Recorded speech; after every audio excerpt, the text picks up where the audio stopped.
என் பேர் சிங்கராஜ், சினிமாவிலிருந்து வந்திருக்கேன். இன்னைக்கு முதல்வர்னா இவர் தான் எல்லாருக்கும் தெரியும். அதாவது ஈராக் அதிபர் சதாம் ஹுசேனா எல்லாத்துக்கும் தெரியும்.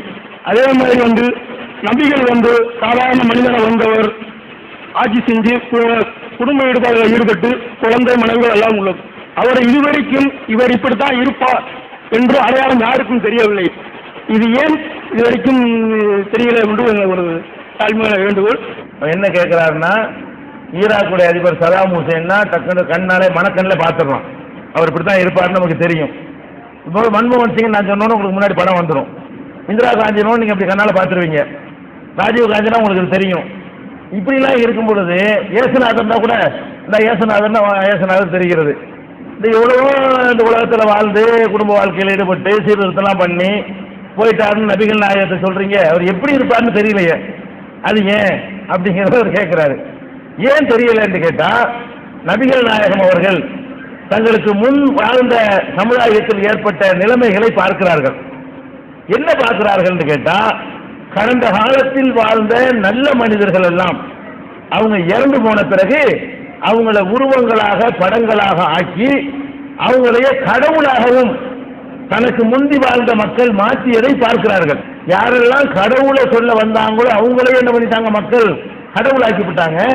அதுக்கெல்லாம் அடிப்படை என்னன்னு பார்த்தா, இந்த படத்தை வரைஞ்சி அப்புறம் சிலையை ஆக்கி அதுக்கப்புறமேலே மரியாதை என்று சொல்லி கடவுளாக்கி விட்டுறாங்க. அப்ப நம்ம அப்படி செஞ்சிடக்கூடாது.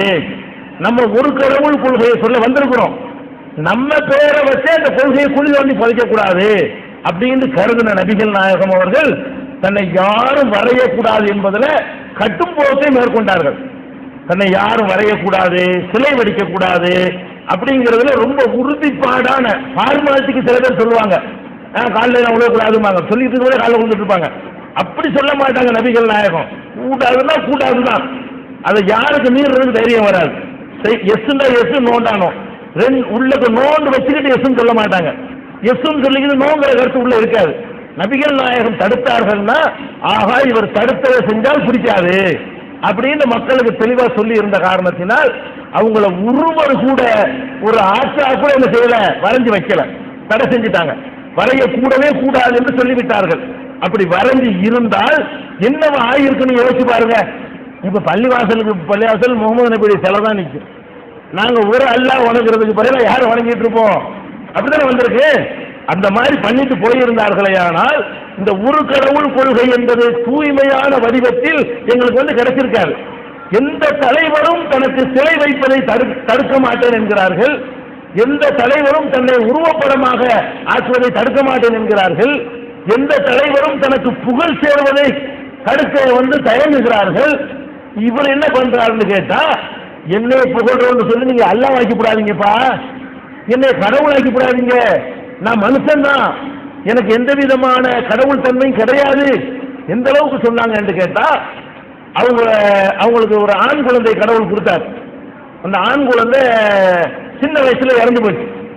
பால்குடி பருவத்தில் 2 வயசு 3 வயசு இருக்கலாம். பால்குடி பருவத்திலேயே அந்த குழந்தை இறந்து விட்டது. இறந்த தினத்தில் சூரிய கிரகணம் ஏற்படுது. சூரிய கிரகணம்னா இன்னைக்கு நமக்கு சயின்ஸ் நமக்கு தெரியும், காரணம் அன்னைக்கு மக்களுக்கு தெரியாது. அப்ப சூரிய கிரகணம் வந்தோன்னு மக்கள் எல்லாம் பேசிக்கிறாங்க, முகமது நபியுடைய மகன் இறந்ததுனாலதான் சூரியன் கூட தன்னுடைய ஒளியை மறைத்து விட்டது அப்படின்னு மக்கள் பேசிக்கிறாங்க. சூரியன் கிரகணம்னா வெளிச்சம் வராதுல, சூரிய கிரகணம் சொன்னா பகல்ல சூரியன் இருக்கு, அந்த சூரிய வெளிச்சம் பூமியில படாது, பூமிக்கும் சூரியனுக்கும் நடுவுல சந்திரன் போய் குறுக்கிட்டோம், அப்ப சூரியனுடைய ஒளி பூமியின் மீது படாது. அப்ப இதை வச்சு என்ன பேசிக்கிட்டாங்க மக்கள், முகமது நபியுடைய நம்ம தலைவருடைய மகன் இறந்ததுனால வானம் கூட சுக்கு அனுஷ்டிக்குதுன்னு பேசிக்கிட்டாங்க. இதை கேட்ட உடனே நபிகள் நாயகம் எவ்வளவு சோகத்தில் இருக்கிறாங்க, மகனை பறி கொடுத்துட்டு சோகத்தை பார்க்கல, உடனே மக்கள்கிட்ட வர்றாங்க, இப்படி சொல்லாதீர்கள், யாருடைய மரணத்திற்காகவோ யாருடைய பிறப்பிற்காகவோ இது ஏற்படாது, இது இறைவனுடைய ஏற்பாடு.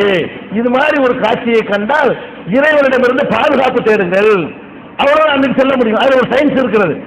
3 ஒரு நேர்கோட்டில் வருதுல, கிரகணம் என்று சொன்னால் சூரியன் சந்திரன் பூமி எல்லாம் ஒரு நேர்கோட்டில் வரும்.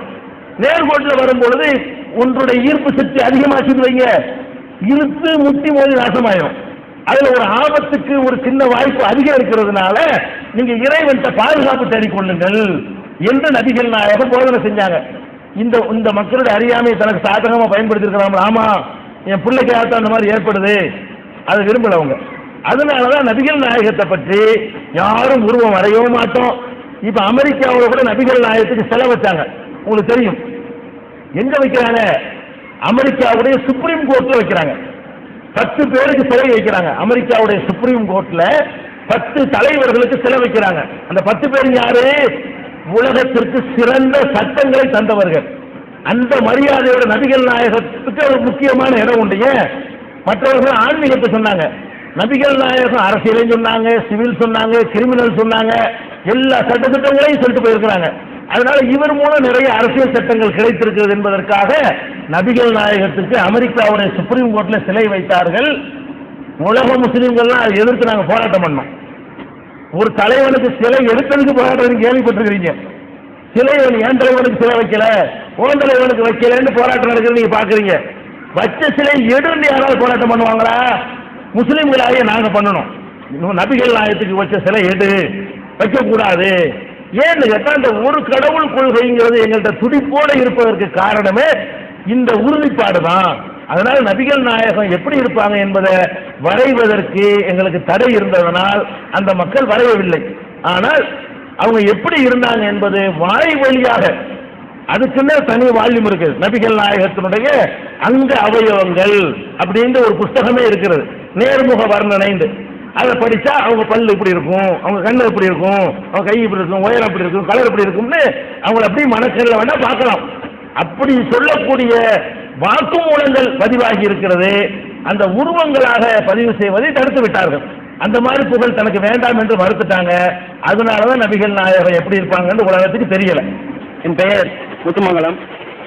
நபிகள் நாயகம் ஸல்லல்லாஹு அலைஹி வஸல்லம் அன்னவர்கள் மெஹ்ராஜி செல்லும் பொழுது தன்னுடைய சொந்த உடலின் மூலம் சென்றாங்களா, அல்லது அவங்க ஆன்மா மட்டும் சென்றதா?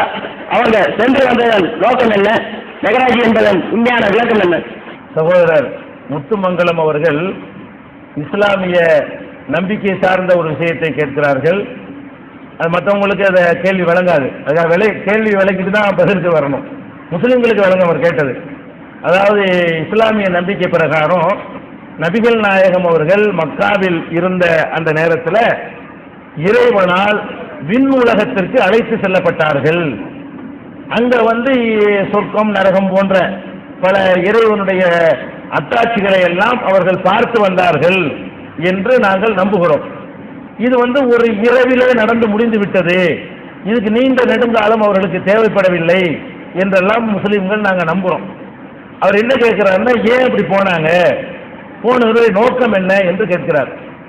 இப்ப போனவருடைய நோக்கம் என்னவென்று சொன்னால், நபிகள் நாயகம் அவர்கள் இறைவனுடைய தூதராக நியமிக்கப்படுகிறார்கள்.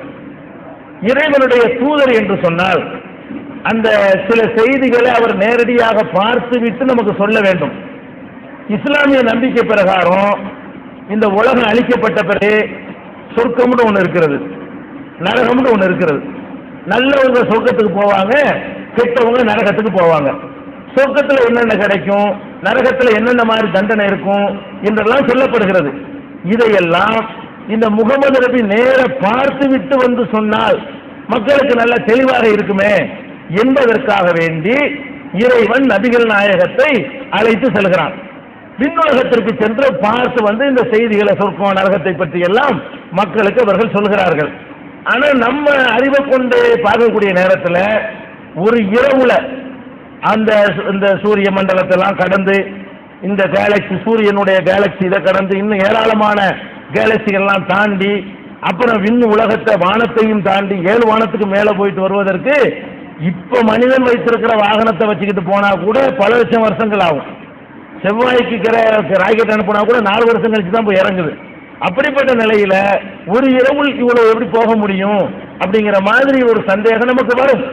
ஆனால் இறைவன் அவர்களை அழைத்து சென்றான் என்று நம்ம நம்பக்கூடிய நேரத்தில் இறைவனுடைய எல்லா காரியங்களுமே ஒளியின் வேகத்தை மிஞ்சக்கூடியது.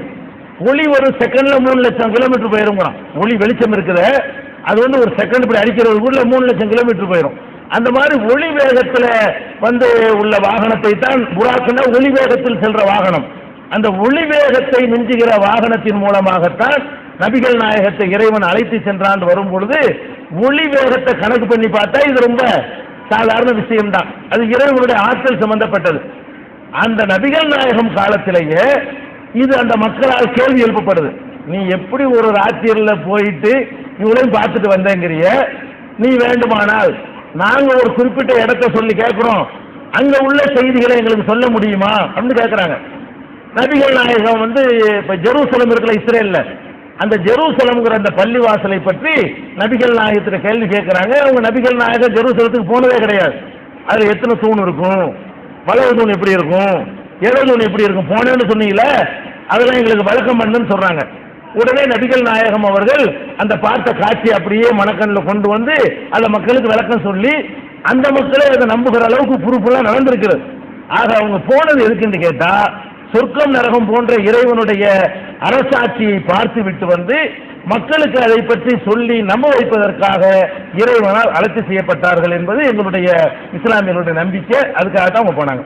என் பேர் சக்தி. அஸ்ஸலாமு நம்ம கரிமண்ணை ஒரு தடவை குரான் கொடுத்தாங்க.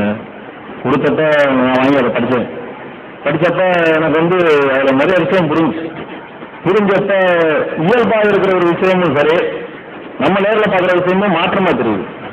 ஒரு முஸ்லீம் இப்படித்தான் இருக்கணும், இந்த வேலை தெளிவாக பண்ணணும் அப்படின்லாம் விஷயம் சொல்லியிருக்காங்க.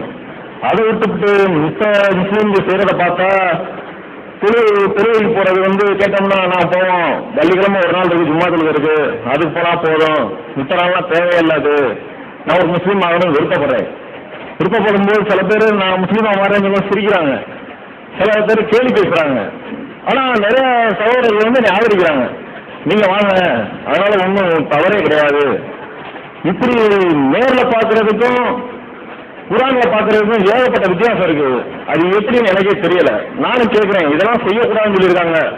முக்கியமாக வர வச்சுனேன், இதெல்லாம் வாங்கக்கூடாது, மதர் கொடுத்தா முன்னே இருக்கணும் அப்படின்னு சொன்னோம்னா அப்படிலாம் எதுவும் சொல்லலையே, எங்களுக்கு அதான் சொல்லியிருக்காங்க, எங்களுக்கு தெரிஞ்சதுதான் வட்டிக்கு வாங்கக்கூடாது, மற்றவங்களை தவறாக பேசக்கூடாது, புறம் பேசக்கூடாதுன்னு நபிகள் நாயகம்லாம் சொல்லியிருக்காரு. அப்படிப்பட்ட விஷயத்தை பொறுத்தளவு கேட்டாலும் புரிஞ்சுக்கிற மாட்டேங்கிறாங்க. நாங்கள் செய்யறதுதான் சரி, நீங்கள் சொன்னா நான் கேட்கணுமா அப்படின்லாம் சொல்றாங்க. என்னுடைய கொள்கை கேள்வி என்னன்னா, குரானில் இருக்கக்கூடியவருக்கும் நேரில் பார்க்கக்கூடிய வித்தியாசத்துல நம்ம மக்கள் இப்படி நடந்துக்கிறாங்கன்னு தான் என்னுடைய கேள்வி. சகோதரர் அழகான ஒரு வித்தியாச நடைமுறையை பார்த்துட்டு கேட்கிறாரு. அவர் ஏற்கனவே குரானை தமிழ்ல வாசித்திருக்கிறார். அந்த குரானை வாசிச்சுட்டு முஸ்லீம்களை பார்த்தா ரெண்டுக்கு சம்பந்தம் இல்லை. குரான் சொல்றது வேறையா இருக்கிறது, முஸ்லீம்கள் நடக்கிறது வேறையா இருக்கிறது. சில உதாரணங்களை கூட அவர் சொல்லுகிறார். குரான்ல டவுரி வாங்கக்கூடாது, வரதட்சணை வாங்கக்கூடாதுன்னு சொல்லப்பட்டிருக்கிறது, முஸ்லீம்கள் வாங்குகிறார்கள். குரான்ல வட்டி வாங்கக்கூடாதுன்னு சொல்லப்பட்டிருக்கிறது, முஸ்லீம்கள் வாங்குகிறார்கள். குரான்ல தொழ வேண்டும் என்று சொல்லப்பட்டிருக்கிறது, நிறைய முஸ்லீம்கள் தொழுகிறது இல்லை. அப்ப நடைமுறையில் உள்ள முஸ்லீம் வேலையா இருக்கிறாங்க, குரான் சொல்லக்கூடிய வேலையா இருக்கு. இது எப்படி, இது ஏன் இந்த மாதிரி இடைவெளி இருக்கிறது என்று கேட்கிறார்கள். அதுக்கு வரலாற்று ரீதியான ஒரு காரணம் இருக்குதுங்க. என்ன காரணம்னா, இப்ப இந்தியாவை பொறுத்த வரைக்கும் இஸ்லாத்துக்கு வந்தாங்க இல்லையா, இஸ்லாத்திற்கு வந்த மக்கள் எல்லாம் இஸ்லாத்தினுடைய கொள்கை கோட்பாடு அனைத்தையும் ஆய்வு செய்து புரிந்து அன்றைக்கு இஸ்லாத்துக்கு வரல. இஸ்லாத்துக்கு வந்ததுக்கெல்லாம் முக்கியமான காரணமா இருந்தது வெறும் சகோதரத்துவம் மட்டும்தான். அவங்க எதை பார்க்குறாங்க, பள்ளிவாசல எல்லாம் ஒன்றா நிற்கிறாங்க, எந்த ஏற்றத்தாழ்வும் இல்லை, ஒரு தட்டில் சாப்பிட்றாங்க, அண்ணன் தம்பியா பழகுறாங்க, ஒருத்தர் நல்லா உதவிக்கிறாங்க. இந்த மாதிரி சில நன்மைகளை பார்த்து விட்டு இஸ்லாத்துக்கு வர்றாங்க. அது ஒண்ணுக்குத்தான் ஈர்க்கப்பட்டாங்களே தவிர கடவுள் கொள்கை, இஸ்லாத்தினுடைய கடவுள் கொள்கை இது, வேற மதத்தினுடைய கடவுள் கொள்கை இது, இந்த ரெண்டுலையும் இது இப்படி வேறுபடுது, அதனால இது நல்லா இருக்குது அப்படியெல்லாம் புரிந்து வந்திருப்பார்களே. ஆனால் அவங்க முழுசா இஸ்லாத்தை கடைப்பிடிப்பாங்க. சரி வந்துட்டாங்கல்ல, வந்த பிறகு அவங்க இஸ்லாத்தை கடைப்பிடிக்கிறதுக்கு என்ன செய்யணும், குரானை தமிழ்ல படிக்கணும். இந்த குரான் எப்ப தமிழ்ல வந்துச்சு அதான் பிரச்சனை. அதான் வரலாற்று ரீதியான காரணம்னு சொல்றேன். முஸ்லீம்கள் இந்தியாவுக்கு 1000 வருஷத்துக்கு மேல ஆச்சு. தமிழ்நாட்டிலே நீங்கள் எடுத்துக்கொண்டீர்களே ஆனால் 1000 வருஷத்துக்கு முந்தைய கட்டப்பட்ட பள்ளிவாசல்கள்லாம் எத்தனை ஊர்களில் இருக்கிறது. குமரி மாவட்டத்துக்கு போனீங்கன்னு சொன்னா 1000 ஆண்டுக்கு முன்னாடி கட்டப்பட்ட பள்ளிவாசல் இன்னைக்கு இருக்கிறது. அப்படின்னா என்ன அர்த்தம், 1000 வருஷத்துக்கு முந்தைய இஸ்லாமியர்கள் இங்க வந்துட்டாங்கன்னு அர்த்தம், முஸ்லீம்களாக மக்கள் வாழ்ந்திருக்கிறாங்கன்னு அர்த்தம். அப்ப 1000 வருஷமா முஸ்லீம்கள் இருக்கிறாங்க. இந்த குர்ஆனை தமிழ் மொழியில கொடுக்கவே இல்லை.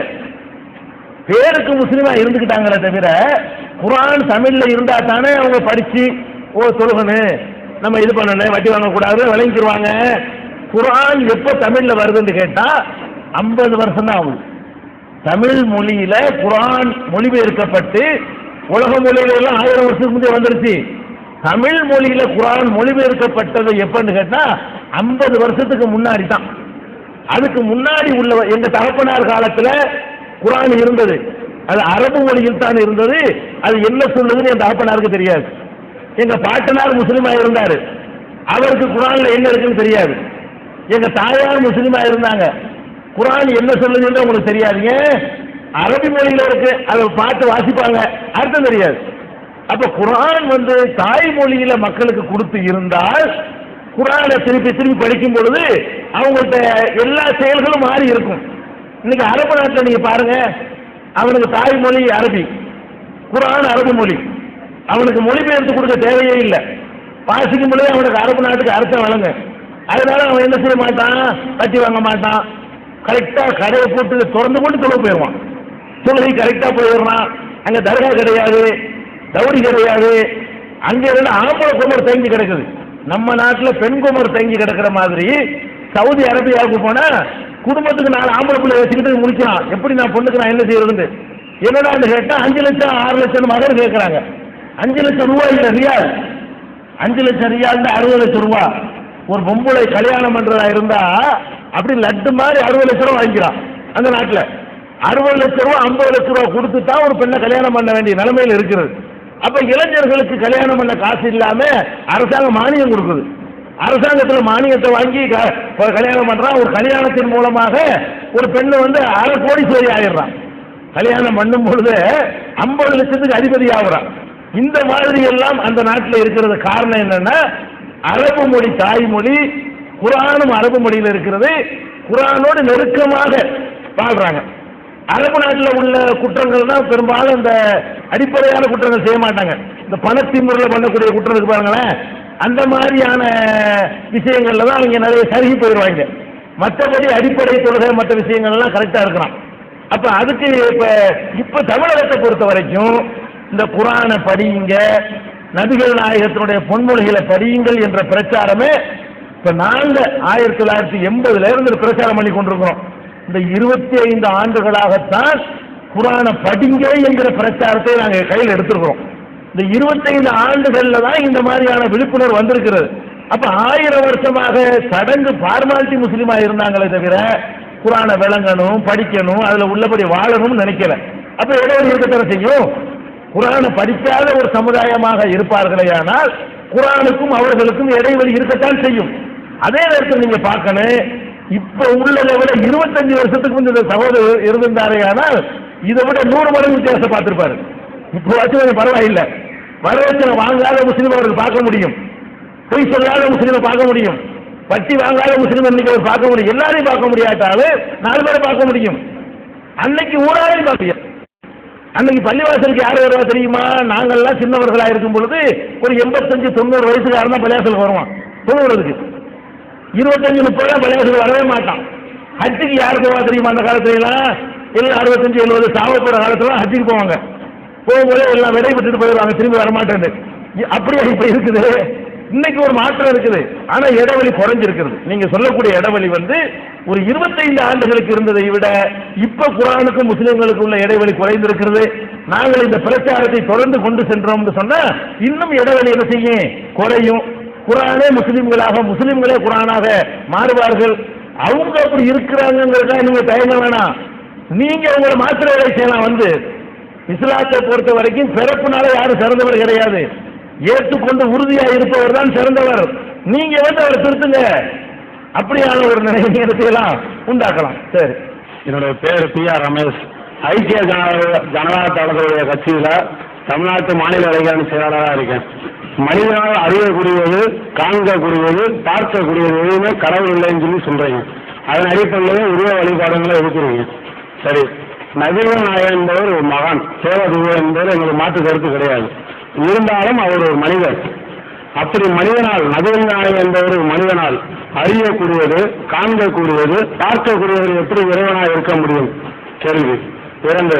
இப்போ நான் இந்து மதத்தில் 1000 கடவுள் இருக்காங்க, கிறிஸ்டின் மதத்தில் இயேசு மாதா இருக்காங்க, முஸ்லீம் மதத்தில் அல்லா இருக்காங்க. சரி, நான் மனிதனுடைய நன்மைக்காக தான் எங்களுக்கு மதமும் கடவுளும் தேவை. நாங்கள் நல்லா இருக்கும்போது தான் கும்பிட்றோம். நாங்கள் நல்லா இருக்கிறதால கும்பிடவே மாட்டோம். அப்படி இருக்கல இந்து மதத்தில் உள்ளவங்க கூட இந்து தான் உண்மையான கடவுள்ன்றாங்க, இஸ்லாம் மதத்தில் அல்லா தான் உண்மையான கடவுள்ன்றாங்க, அதே மாதிரி கிறிஸ்டின் மதத்தில் இயேசு தான் உண்மையான கடவுள்ன்றாங்க. எங்களுக்கு என்ன அதில் ஒரு குளறுபடினா, இப்போ நான் இந்து மதத்தை 3மே நான் கும்பிட்றேன். 2வது சொல்கிறேன். ஏன் அப்படின்னா, இப்போ நான் இந்து மதத்தை மட்டும் கும்பிட்டு திடீர்னு நான் இப்போ சொர்க்கம் நகரத்தில் 3 மதமே நம்பிக்கையில் இருக்கேன். நான் இந்து மதத்தை மட்டும் கும்பிட்டேன். நான் திரும்பி செத்து மேலவத்துக்கு போறேன்னு வச்சுங்க, அங்கே உண்மையிலே அல்லா தான் கடவுளாகிட்டாருனா என்னோட நிலைமை என்னன்னு யோசிச்சு பாருங்க. ஏன்னா நான் உன்னைய படைக்க உனக்கு எல்லாம் செய்ய நீ போய் எவனையோ போய் கும்பிட்டு வரையா, அவனை தூக்கி எண்ணெயில போயிருந்தா நான் என்ன பண்ணுறேன்? அதே மாதிரி அல்லாவை மட்டும் கும்பிட்டு நான் அங்கே போய் அங்கே ஏசு உண்மையான கடவுள் ஆகிட்டாருன்னா அதே யோசிச்சு பாருங்க. நான் உன்னைய படைக்க நீ இப்படியா செய்கிற, உன்னை சிலுவையில் அறைங்க அப்படின்னுவார்.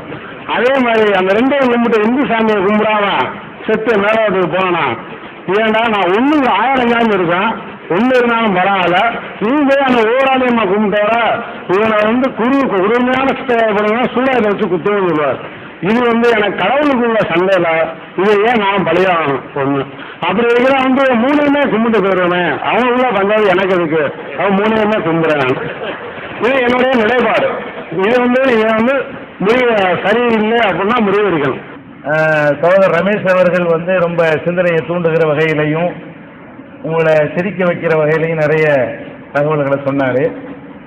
இதில் கேள்வி என்று சிலது ஒன்று தான் இருக்கிறது, மற்ற கருத்துகள் சிலது பதிவு செஞ்சார் இல்லையா, அதுக்கு நம்ம ஒரு விளக்கம் கொடுத்தான் ஆகணும். அவர் மதங்களுக்கு மத்தியில் உள்ள சண்டையெல்லாம் பார்த்துட்டு எல்லா மதங்கள்லையுமே வன்முறை இருக்கிறது, பேசாமல் ஒன்றுமே இல்லாமல் போயிடலாம் போல இருக்குன்னு ஒரு நேரத்தில் நினச்சிருக்கிறாரு. ஒரு நேரத்தில் எல்லா கடவுளையும் கும்பிடுவோன்னு ஒரு நேரத்தில் என்ன செய்கிறாரு, அவர் நினைக்கிற ஒரு குழப்பமான ஒரு நிலையில் அவருடைய சூழ்நிலை இருந்து கொண்டிருக்கிறது. ஃபர்ஸ்ட் நீங்கள் விளங்கிக்கிறேன்னு, இந்த மதங்களுக்கு மத்தியில் சண்டை வருதுங்கிறோம்ல, இதை உரிய விதத்தில் நீங்கள் புரிஞ்சுக்கிறணும். மதங்கள்னால தான் சண்டை வருதுன்னு நினைக்கிறது தப்புங்க. மதங்களை விட்டு வெளியே போனால் சண்டை வராதுன்னு நினைக்கிறது தப்பு. சண்டை என்பது ஒரு தாய் தந்தைக்கு பிறந்த அண்ணன் தம்பிக்குள்ளேயே உண்டு. அப்ப அண்ணன் தம்பி வேணான்னு நம்ம சொல்லிடுவோமா? ஒரு மதம் தான், ஒரு தாய், ஒரு தகப்ப, ஒரு மதம், ஒரு மொழி, ஒரு வீடு. இந்த வீட்டுக்கு யாரு சொந்தங்கிறதுல அண்ணன் தம்பி அடிச்சுக்கிறான். இப்ப அண்ணன் தம்பி அடிச்சுக்கிறாங்க, இதுக்கு மதமா காரணம், மொழியா காரணம், சாதியா காரணம்? புரிந்து கொள்ற விதம் தப்பு. ஏதோ ஒரு இடத்துல அண்டர்ஸ்டாண்டிங் சரியில்லை. அப்ப இதனால அண்ணன் தம்பி எடுக்கக்கூடாது சொல்ல முடியுமா? அண்ணன் தம்பி அடிச்சுக்கிட்டாங்கன்னு என்ன செய்யக்கூடாது, முன்னாடி நமக்கு அண்ணன் வேணாம் தம்பியும் வேணாம் அப்படி நினைக்க கூடாது. அதுல ஏதோ ஒரு புரிந்து கொள்வதில் கோளாறுன்னு நினைச்சுக்கணும், அவ்வளவு வேணாம். இப்ப நம்ம இந்தியாவில் உள்ளதுல இப்ப கர்நாடகாவில் இந்துக்கள் தான் இருக்கிறாங்க அதிகமாக, தமிழ்நாட்டில் இந்துக்கள் தான் அதிகமாக இருக்கிறாங்க. அவங்க அங்கே தண்ணி விட மாட்டேங்கிறான். நீனு இந்து நானும் இந்து தானே, அப்போ ஒரு மதத்தில் இருந்தாலும் தண்ணி கொடுக்க மாட்டேங்கிறான். பெரும்பாலும் அதை பார்க்குறோம். அப்போ ஒரு மதமாக இருந்தால் கூட ஒற்றுமை வரமாட்டேங்குது. நீங்கள் நினைக்கிறீங்க மதத்துக்கு வெளியே தான் சண்டை போடுறான்னு, கிடையாது. இப்போ கடவுளே இல்லை என்று பெரியார் சொன்னார். அவருடைய குழுவை சேர்ந்தவங்க 2-3 பிரிஞ்சு அடிச்சுக்கிட்டு இருக்கிறாங்க. கடவுளே இல்லைன்ற சண்டையை போட்டாங்க. வீரமணிக்கு ராமகிருஷ்ணனுக்கு எதுக்கு சண்டை, வீரமணிக்கு திருவாரூர் தங்கராசுக்கு எதுக்கு சண்டை? அவங்களும் மதம் வேணான்ட்டாங்கல்ல, மதம் வேணாட்டு ஒன்றா இருந்துட வேண்டியதானே. அப்போ மதத்துக்கு வெளியேயும் காரணங்கள் இருக்குதா? மதம் வேணான்னு சொன்னா ஒரு சண்டை நின்றாது. மதம் வேணான்னு சொல்லக்கூடிய கம்யூனிஸ்டுகள் ஏன் லெஃப்ட் ரைட்டாக போனாங்க? மதம் வேணாங்கிறாங்க கம்யூனிஸ்டுகள், உங்க லெஃப்ட்டுங்கிறாங்க உங்க ரைட்டுங்கிறாங்க, அடிச்சுக்கிறாங்களா இல்லையா? யுத்தங்கள் வரைக்கும் நடந்திருக்குதா இல்லையா? அப்ப சண்டை என்பது நீங்க மதத்துல மட்டும்தான் நினைக்கிறதுனால இந்த குழப்பம் வருது. சண்டைக்கு மதம் காரணம் இல்லை. மதத்துல இருந்து சண்டை இல்லாமல் இருக்கக்கூடிய நீங்கள் நாங்கள்லாம் இருக்கத்தானே செய்யறோம். இதை எடுத்துக்கிறீங்க. நீங்கள் நானும் சண்டையா போட்டுக்கிட்டோம். இந்த நிகழ்ச்சிக்கு வரக்கூடிய இந்த மக்கள் இந்து முஸ்லீம் கிறிஸ்தவ ஒன்னா இருக்கிறோமே, இந்த இதை பாருங்க, அதை பார்க்காதீங்க. இது மாதிரி உங்களை மாற்ற முயற்சி பண்ணணுமே தவிர நம்முடைய மனநிலைகள் மாறிவிடுமையானால், ஒருவரை ஒருவர் சரியாக புரிந்து கொள்வோமையானால் 1000 மதங்கள் இருந்தாலும் சண்டை வராது. 1000 மொழிகள் இருந்தாலும் சண்டை வராது. நம்மளுடைய அண்டர்ஸ்டாண்டிங் சரியில்லைன்னு சொன்னா அந்த தண்ணியை எப்படி எடுத்துக்கொள்வது என்று புரிந்து கொள்ளல என்று சொன்னா ஒரு மதம், ஒரு மொழி, ஒரு மாநிலம், ஒரு மக்கள் அடிச்சுக்கிறது தான் செய்வார்கள். இதுதான் யதார்த்தமானது. அதுக்காண்டி சண்டைக்கு மதங்களை காரணம் காட்டக்கூடாது ஃபர்ஸ்ட் விஷயம்.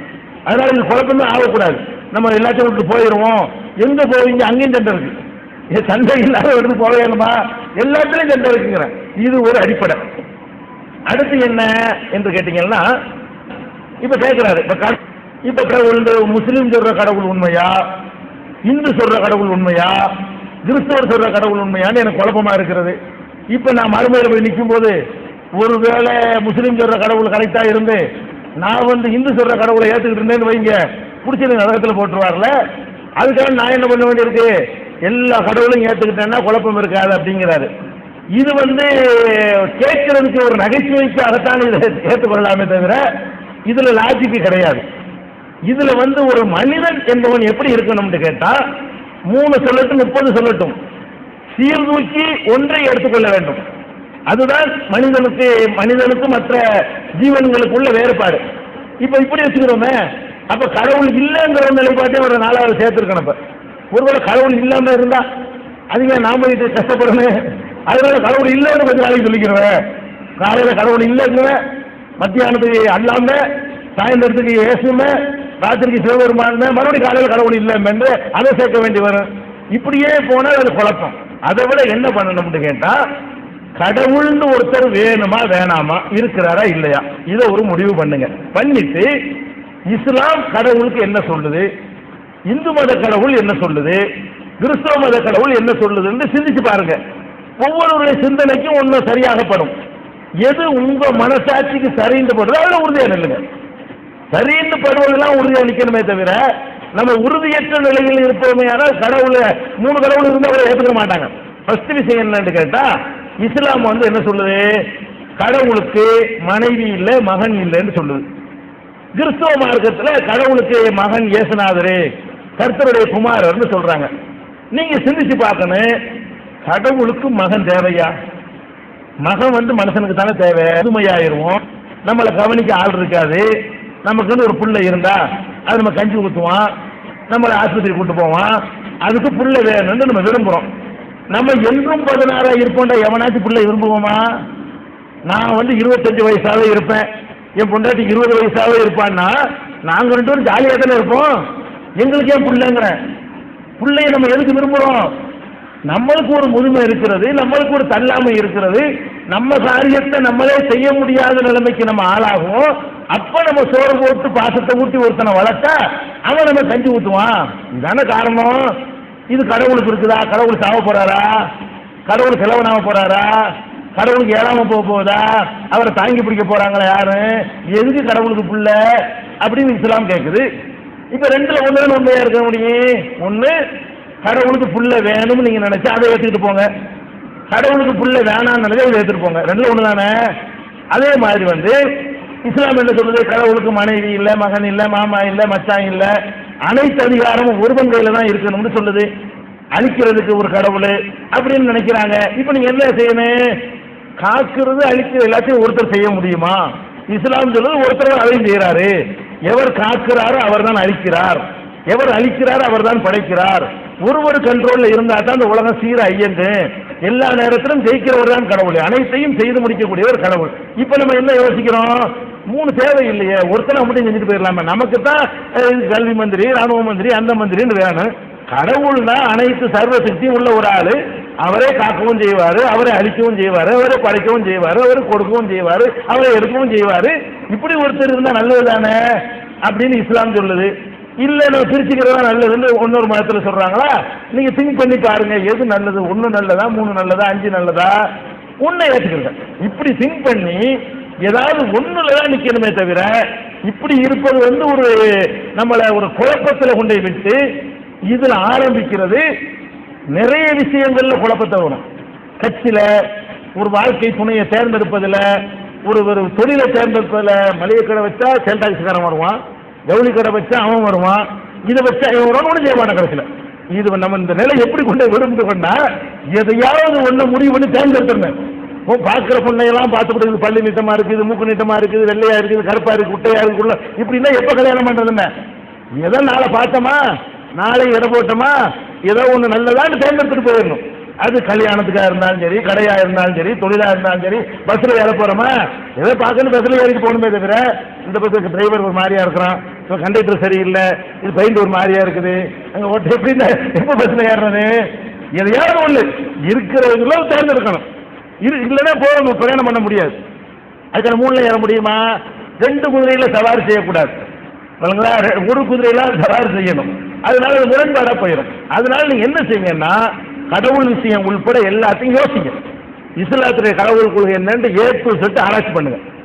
இந்து மத கடவுள் கொள்கையை ஆராய்ச்சி பண்ணுங்க, புத்த மத கடவுள் கொள்கையை ஆராய்ச்சி பண்ணுங்க, வேற உலகத்தில் என்னென்ன கொள்கை இருக்கு அவ்வளவு ஆராய்ச்சி பண்ணி கடவுளுக்கு இந்த நிலைப்பாடு நல்லா இருக்கா, இது நல்லா இருக்கா, இது நல்லா இருக்கான்னு பாருங்க.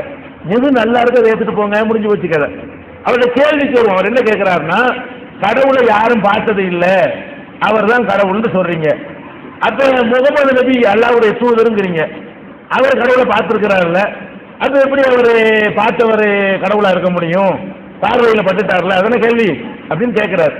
இஸ்லாமிய நம்பிக்கை பிரகாரம் முகமது நபியும் அல்லாஹ்வை பார்த்தது இல்லை, அல்லாஹ்வோட உரையாடினார் என்றுதான் அந்த விண்ணுலக பயணத்தில் கூட நாங்கள் நம்புவது. எப்படின்னு கேட்டா, இறைவனோடு உரையாடினார். இறைவனை யாருமே பார்த்தது கிடையாது, பார்க்க இயலாது இந்த உலகத்தில். அதே நேரத்தில் இந்த உலகம் அழிக்கப்பட்ட பிறகு திரும்ப கடவுள் அனைவரையும் உயிர்ப்பிப்பார் இல்லையா, அப்ப எல்லாரும் கடவுளை பார்க்கலாம், கடவுள் நியாய தீர்ப்பு வழங்குவார். இப்ப இதுவரைக்கும் நபிகள் நாயகம் உள்பட ஒரு மனிதரும் கடவுளை பார்த்தது இல்லை. அதான் இஸ்லாத்தின் நிலைப்பாடு. நபிகள் நாயகம் பார்த்தார்கள் நம்ம சொன்னா தான் உங்களுடைய அந்த கொஸ்டின் வரும். அது பார்க்கல, நபிகள் நாயகம் இறைவனை பார்க்கலன்னு தான் இஸ்லாத்தினுடைய நம்பிக்கை. சரியா போச்சு. எனது பெயர் பாலாஜி. இந்துக்கள் சமுதாயத்தில் ஒரு ஆணும் ஒரு பெண்ணும் நேருக்கு நேர் இருந்து கொண்டு திருமணம் செய்து கொள்கிறார்கள். அதே போல முஸ்லிம் சமுதாயத்தில் திருமணம் ஒரு ஆணும் ஒரு பெண்ணும் நேருக்கு நேர் இருந்து கொண்டு நடப்பதில்லை. அது என்ன காரணம்? அதை தெரிய மிகவும் ஆசைப்படுகிறேன். சகோதரர் பாலாஜி அவர்கள் திருமணம் நடக்கக்கூடிய முஸ்லிம் திருமணம், இந்து திருமணம், கிறிஸ்துவ திருமணங்கள் எல்லாம் பார்க்கிறார். திருமணங்கள் என்ன இருப்பாங்கன்னா, மணமகனும் மணமகளும் பக்கத்து பக்கத்தில் வீட்டு இருப்பார்கள். அப்படி வைத்து அந்த திருமணத்தை நடத்தி வைப்பார்கள். ஆனால் இஸ்லாமிய திருமணத்தில் மாப்பிள்ளை மட்டும்தான் அந்த சபையில் உட்கார்ந்து இருப்பார், மணமகள் வந்து அங்கே உட்காருவது இல்லை. அது ஏன் அப்படி நடக்கிறது? ஏன் அந்த மாதிரி அவங்க 2 பேருமே சேர்ந்து செஞ்சுக்கிற வேண்டியதானே அப்படிங்கிற மாதிரி கேட்கிறார். அதாவது இஸ்லாமிய திருமணத்தை பொறுத்த வரைக்கும் இஸ்லாமிய திருமணம்னா என்ன, அதனுடைய விதிமுறைகள் என்ன என்பதை முதலில் நம்ம புரிந்து கொள்ள வேண்டும். இஸ்லாமிய திருமணத்தை பொறுத்த வரைக்கும் ஒரு கணவன் மனைவி இருக்கிறாங்கன்னு சொன்னா, கணவன் வந்து அவன் அந்த பெண்ணை திருமணம் செய்து கொள்வதாக உறுதிமொழி தர வேண்டும். பெண்ணை பொறுத்த வரைக்கும் இஸ்லாம் என்ன சொல்லுதுன்னு கேட்டா, நான் இவனை கல்யாணம் பண்றேன்னு சொல்லி பெண்ணிட்ட உறுதிமொழி வாங்கக்கூடாது, சம்மதம் தான் வாங்கணும். கல்யாணத்தை வந்து அந்த பெண்ணுடைய தகப்பனோ அல்லது அண்ணனோ வேறு ஏதாவது அந்த குடும்பத்தில் உள்ள முக்கிய தலைவர் ஒருவரோ அல்லது ஜமாத்து தலைவரோ அல்லது அரசாங்கத்தினுடைய அதிபரோ யாராவது ஒரு ஆள் நின்று இந்த பெண் சார்பாக நான் பொறுப்பேற்று நடத்தி வைக்கிறேன் அப்படின்னு சொல்லி கேட்கணும். இஸ்லாமிய திருமணத்தில் ஆண் வந்து என்ன செய்வான்னு கேட்டா, நான் திருமணம் செய்து கொள்கிறேன்னு சொல்லணும். பெண்ணை பொறுத்த வரைக்கும் என்னம்மா உனக்கு சம்மதமா, இவனை கல்யாணம் பண்ணிக்கிறியா அப்படின்னு கேட்கணும். அது ஒத்துக்கிருச்சுன்னு சொன்னா நடத்தி வைக்கிற இடத்துக்கு யார் வந்துடணும்? பெண் சார்பாக அவருடைய பொறுப்பாளன் வந்துடுவார். பொறுப்பாளன் யாரு? தகப்பனா இருக்கலாம், அண்ணனா இருக்கலாம், அல்லது ஒருத்தர் இல்லாத குடும்பமா இருந்தா ஜமாத்து தலைவரா இருக்கலாம். இப்படி யாராவது ஒரு ஆள் நின்று நடத்தி வைக்கணும். ஏன் அப்படி இஸ்லாம் சொல்லுதுன்னு கேட்டா, பெண்களுக்கு அந்த திருமணத்தை தேர்வு செய்யற உரிமையை பறிப்பதற்கு இல்லை. அது சம்மதப்பட்டவன் நடத்தி வைப்பார். இவர் சம்மதமெல்லாம் கேட்டுறோம். பெண்களை பொறுத்த வரைக்கும் இந்த ஆண்கள் திருமணத்தில் அந்த ஆசை 60 நாள், மோகம் 30 நாள்னு சொல்லுவாங்க. இந்த ஆம்பளையை பொறுத்த வரைக்கும் பெண்கள்கிட்ட ரொம்ப வளைகிறது கொளிகிறதுலாம் நீங்க பாத்தீங்கன்னு சொன்னா ஒரு 60 நாளைக்கு தான். அதுக்கப்புறம் என்ன ஆயிடுவான்னு கேட்டா, யாரும் அவனை தட்டி கேட்க வழி இல்லைன்னு வைங்க, சமூகத்துல பிரச்சனை இல்லைன்னு வைங்க, கூட்டு ஓடிச்சிருவான். அதனாலதான் இந்த குற்றாலத்தை கூட்டிட்டு போனா, கொடைக்கானல் கூட்டிட்டு போனா, ஒரு மாசம் இருந்துட்டு விட்டுட்டு பஸ் ஸ்டாண்ட்ல விட்டு போயிட்டாங்க எல்லாம் வருதுல. இது ஆம்பளை. இப்ப அந்த ஆம்பளைகிட்ட ஒரு பெண்ணை கல்யாணம் பண்ணி கொடுக்கும் பொழுது பொறுப்பாளன் ஒருவன் நின்று கொடுக்க வேண்டும் என்று ஒரு நடைமுறை இருந்தா அவனை பற்றி விசாரிப்பார்கள், அவனுடைய நல்லது கெட்டதை ஆய்வு செய்வார்கள். இந்த திருமணத்திற்கு பிறகு இவன் ஏமாற்றாமல் இருப்பதற்கு என்னென்ன விதிமுறைகளை கண்டிஷன்களை போடணுமோ அதெல்லாம் போடுவார்கள். அப்படி ஒரு பாதுகாப்பு ஏற்பாடு தேவை என்பதற்கான பெண்கள் எதுலையுமே சுதாரிப்பா இருப்பாங்க. இந்த ஒரு விஷயத்தில் ஏமாந்துடுறாங்க. நீங்க உண்மைய கசப்பா இருந்தாலும் சரி, நீங்க மறுத்தாலும் சரி, கண்ணுக்கு முன்னாடி நடக்கிற உண்மை இதுதான். என்னது, இப்படி எவனையாவது ஒருத்தனை விரும்பிட்டாங்கன்னு சொன்னா தாய் வேணாம், தகப்பன் வேணாம், குடும்பம் வேணாம், ஒண்ணு வேணான்னு போய் அவன் எவ்வளவு கழிச்சதேன்னு நமக்கெல்லாம் தெரிஞ்சாலும் சரி, அவங்களுக்கு தெரியவே தெரியாது. இவன் தருதலை ஒண்ணுக்கு தேரவே மாட்டான் அப்படின்னு தெரிஞ்சாலும் சரி, அவங்க கண்ணுக்கு தெரியவே செய்யாது. இது மாதிரியான வழக்குகள் நாங்கள் அலுவலகத்தில் நூற்றுக்கணக்கில் பார்த்துக்கிட்டு இருக்கிறோம். அப்ப அந்த மாதிரி நேரத்தில் பெண்கள் இப்படி தவறான முறையில் ஏமாந்து விடுகிறார்கள் என்ற காரணத்தினால, நீ விரும்பு செக்யூரிட்டி நான் நிக்கிறேன், என்னை வச்சுக்கிட்டு அவன் பண்ணா ஏமாத்திருவானா? ஜமாத்தை வச்சு, ஊரை வச்சு, உலகத்தை வச்சுக்கிட்டு எழுத வேண்டியவன் எழுதி கல்யாணம் பண்ணா ஏமாத்திட்டு ஓடுவானா, உருவமானாங்க அப்படின்னு சொல்லி அந்த பெண்ணுக்கு ஒரு சேஃப்டி பண்ணுவதற்காக இஸ்லாம் என்ன பண்ணதுன்னு கேட்டா, பெண்கள் சார்பாக ஒரு தகுந்த பொறுப்பாளன் நின்று அவன் இவன்கிட்ட எப்படி கையெழுத்து வாங்கணுமோ, எப்படி எழுதி வாங்கணுமோ, எப்படி ஒப்பந்தம் பண்ணணுமோ அவளும் பண்ண வேண்டும் என்று இஸ்லாம் வலியுறுத்துகிறது. அதனாலதான் இஸ்லாமிய திருமணங்கள்ல ஒப்பந்தம் செய்கிறது 2 பேரும் ஆயிடுறாங்க. யார் 2 பேரு? பெண்ணுடைய பொறுப்பாளன் ஒருவனு மாப்பிள்ளையும் ஆயிடுறாங்க. ஒப்பந்தம் செய்யறவங்க சபையில் இருப்பாங்க. ஒப்பந்தம் யார் யார் செய்யறாங்கன்னா இந்த பெண்ணு நேரடியாக செய்யறது இல்ல, பெண்ணிட்ட போய் சம்மதம் கேட்பாங்க, அதுக்கு சாட்சிகள் அமைச்சிருப்பாங்க. சம்மதித்த பிறகு நடத்தி வைப்பவரும் நடத்தி கொள்வவரும் தான் சபையில் இருக்கணும். அந்த திருமணத்தில் இப்படிதான் சொல்லுவாங்க. எப்படி? என்னுடைய மகள், யார் சொல்லுவா? பெண்ணை பெற்றவர் சொல்லுவார், என்னுடைய மகள் ஆயிஷாவை அவரிடத்தில் சம்மதம் பெற்று உங்களுக்கு நான் மனம் முடித்து தருகிறேன், ஒப்புக்கொள்கிறீர்களா அப்படின்னு கேட்பாரு. அவர் என்ன செய்வார்? மாப்பிள்ள, உங்களுடைய மகள் ஆயிஷாவை நான் மனம் முடித்துக் கொள்ள ஒப்புக்கொள்கிறேன். உடனே கணவன் மனைவி ஆயிடுறாங்க. இந்த ஒப்பந்தத்தை இவங்க 2 பேரும் தான் செய்யற காரணத்தினாலதான் சபையில் அவங்க இருக்கிறாங்க. அவங்க 2 பேரும் செய்வார்களா இருந்தால் அவங்க 2 பேரும் இருப்பாங்க. இஸ்லாத்தில் என்ன சொல்லப்படுதுன்னா, பெண்கள் சம்மதம் அவசியம், கட்டாய கல்யாணம் பண்ணக்கூடாது, அவங்க விருப்பம் முக்கியம். விருப்பத்தின்படி செஞ்சு கொடுக்கிற வேலை யார் செய்யணும்னு கேட்டா, அந்த பெண்ணுடைய நலனில் அக்கறை உள்ள பெரியவன் ஒருத்தன் செய்யணும்.